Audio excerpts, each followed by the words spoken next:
Why Mr. Cropper Changed His Mind. By Lucy Maud Montgomery. Well, Miss Maxwell, how did you get along today? Asked Mr. Baxter affably, when the new teacher came to the table. She was a slight, dark girl, rather plain-looking, but with a smart, energetic way. Mr. Baxter approved of her. He liked her style, as he would have said. The summer term had just opened in the Maitland district. Esther Maxwell was a stranger, but she was a capable girl, and had no doubt of her own ability to get and keep the school in good working order. She smiled brightly at Mr. Baxter. Very well for a beginning. The children seem bright and teachable and not hard to control. Mr. Baxter nodded. There are no bad children in the school except the Cropper boys, and they can be good enough if they like. Reckon they weren't there today? No. Well, Miss Maxwell, I think it only fair to tell you that you may have trouble with those boys when they do come. Forewarned is forearmed, you know. Mr. Cropper was opposed to our hiring you. Not, of course, that he had any personal objection to you, but he is set against female teachers, and when a Cropper is set there is nothing on earth can change him. He says female teachers can't keep order. He's started in with a spite at you on general principles, and the boys know it. They know he'll back them up in secret, no matter what they do, just to prove his opinions. Cropper is sly and slippery, and it is hard to corner him. Are the boys big? Queried Esther anxiously. Yes. 13 and 14 and big for their age. You can't whip 'em, that is the trouble. A man might, but they'd twist you around their fingers. You'll have your hands full, I'm afraid. But maybe they'll behave all right after all. Mr. Baxter privately had no hope that they would, but Esther hoped for the best. She could not believe that Mr. Cropper would carry his prejudices into a personal application. This conviction was strengthened when he overtook her walking from school the next day and drove her home. He was a big, handsome man with a very suave, polite manner. He asked interestedly about her school and her work, hoped she was getting on well, and said he had 2 young rascals of his own to send soon. Esther felt relieved. She thought that Mr. Baxter had exaggerated matters a little. That plum tree of Mrs. Charlie's is loaded with fruit again this year, remarked Mr. Baxter at the tea table that evening. I came past it today on my way cross lots home from the woods. There will be bushels of plums on it. I don't suppose poor Mrs. Charlie will get one of them any more than she ever has, said Mrs. Baxter indignantly. It's a burning shame, that's what it is. I just wish she could catch the Croppers once. You haven't any proof that it is really them, Mary, objected her husband, and you shouldn't make reckless accusations before folks. I know very well it is them, retorted Mrs. Baxter, and so do you, Adoniram. And Mrs. Charlie knows it too, although she can't prove it, more's the pity. I don't say Isaac Cropper steals those plums with his own hands. But he knows who does, and the plums go into Mehitable Cropper's preserving kettle, there's nothing surer. You see, Miss Maxwell, it's this way, explained Mr. Baxter, turning to Esther. Mrs. Charlie Cropper's husband was Isaac's brother. They never got on well together, and when Charlie died there was a tremendous fuss about the property. Isaac acted mean and scandalous clear through, and public opinion has been down on him ever since. But Mrs. Charlie is a pretty smart woman, and he didn't get the better of her in everything.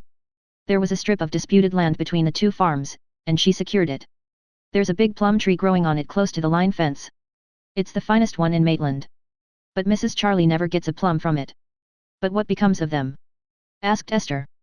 They disappear, said Mr. Baxter, with a significant nod. When the plums are anything like ripe, Mrs. Charlie discovers someday that there isn't one left on the tree. She has never been able to get a scrap of proof as to who took them, or she'd make it hot for them. But nobody in Maitland has any doubt in his own mind that Isaac Cropper knows where those plums go. I don't think Mr. Cropper would steal, protested Esther. Well, he doesn't consider it stealing, you know. He claims the land and says the plums are his. I don't doubt that he is quite clear in his own mind that they are. And he does hate Mrs. Charlie. I'd give considerable to see the old sinner fairly caught, but he is too deep. I think Mr. Baxter is too hard on Mr. Cropper, said Esther to herself later on. He has probably some private prejudice against him. But a month later she had changed her opinion. During that time the Cropper boys had come to school. At first Esther had been inclined to like them. They were handsome lads, with the same smooth way that characterized their father, and seemed bright and intelligent. For a few days all went well, and Esther felt decidedly relieved. But before long a subtle spirit of insubordination began to make itself felt in the school. Esther found herself powerless to cope with it. The Croppers never openly defied her, but they did precisely as they pleased. The other pupils thought themselves at liberty to follow this example, and in a month's time poor Esther had completely lost control of her little kingdom. Some complaints were heard among the ratepayers and even Mr. Baxter looked dubious. She knew that unless she could regain her authority she would be requested to hand in her resignation, but she was baffled by the elusive system of defiance which the Cropper boys had organized. One day she resolved to go to Mr. Cropper himself and appeal to his sense of justice, if he had any. It had been an especially hard day in school. When she had been absent at the noon hour, all the desks in the schoolroom had been piled in a pyramid on the floor, books and slates interchanged, and various other pranks played. When questioned, every pupil denied having done or helped to do it. Alfred and Bob Cropper looked her squarely in the eyes and declared their innocence in their usual gentlemanly fashion, yet Esther felt sure that they were the guilty ones. She also knew what exaggerated accounts of the affair would be taken home to Maitland tea tables, and she felt like sitting down to cry. But she did not. Instead she set her mouth firmly, helped the children restore the room to order, and after school went up to Isaac Cropper's house. That gentleman himself came in from the harvest field looking as courtly as usual, even in his rough working clothes. He shook hands heartily, told her he was glad to see her, and began talking about the weather. Esther was not to be turned from her object thus, although she felt her courage ebbing away from her as it always did in the presence of the Cropper imperviousness. "I have come up to see you about Alfred and Robert, Mr. Cropper," she said. "They are not behaving well in school." "Indeed?" Mr. Cropper's voice expressed bland surprise. "That is strange. As a rule I do not think Alfred and Robert have been troublesome to their teachers. What have they been doing now?" "They refuse to obey my orders," said Esther faintly. "Ah, well, Miss Maxwell, perhaps you will pardon my saying that a teacher should be able to enforce her orders. My boys are high-spirited fellows and need a strong, firm hand to restrain them. I have always said I considered it advisable to employ a male teacher in Maitland School. We should have better order. Not that I disapprove of you personally, far from it. I should be glad to see you succeed.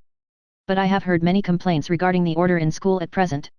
"I had no trouble until your boys came," retorted Esther, losing her temper a little, "and I believe that if you were willing to cooperate with me that I could govern them."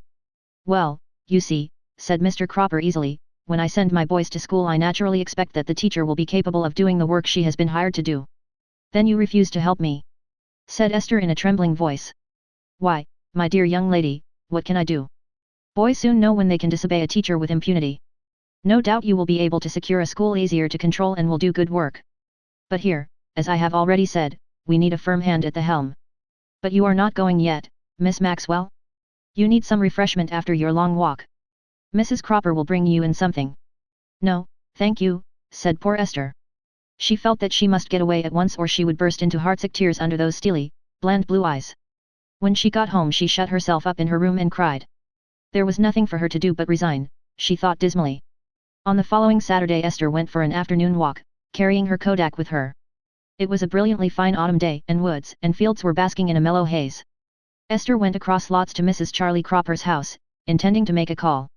But the house was locked up and evidently deserted, so she rambled past it to the back fields. Passing through a grove of maples she came out among leafy young saplings on the other side. Just beyond her, with its laden boughs hanging over the line fence, was the famous plum tree. Esther looked at it for a moment. Then an odd smile gleamed over her face and she lifted her kodak. Monday evening Esther called on Mr. Cropper again. After the preliminary remarks in which he indulged, she said, with seeming irrelevance, that Saturday had been a fine day. There was an excellent light for snapshots, she went on coolly. I went out with my kodak and was lucky enough to get a good negative. I have brought you up a proof. I thought you would be interested in it. She rose and placed the proof on the table before Mr. Cropper. The plum tree came out clearly. Bob and Alf Cropper were up among the boughs picking the plums. On the ground beneath them stood their father with a basket of fruit in his hand. Mr. Cropper looked at the proof and from it to Esther. His eyes had lost their unconcerned glitter, but his voice was defiant. "The plums are mine by right," he said. "Perhaps," said Esther calmly, "but there are some who do not think so. Mrs. Charlie, for instance, she would like to see this proof, I think." "Don't show it to her," cried Mr. Cropper hastily. "I tell you, Miss Maxwell, the plums are mine. But I am tired of fighting over them and I had decided before this that I'd let her have them after this. It's only a trifle, anyhow.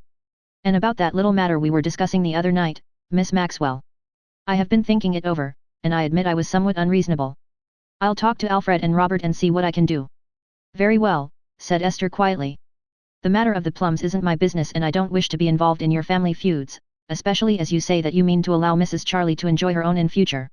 As for the school, we will hope that matters will improve.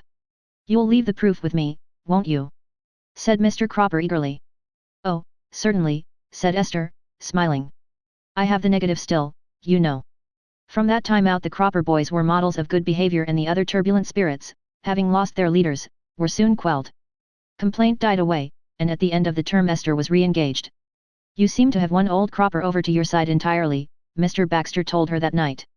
He said at the meeting today that you were the best teacher we had ever had and moved to raise your salary. I never knew Isaac Cropper to change his opinions so handsomely. Esther smiled. She knew it had taken a powerful lever to change Mr. Cropper's opinion, but she kept her own counsel.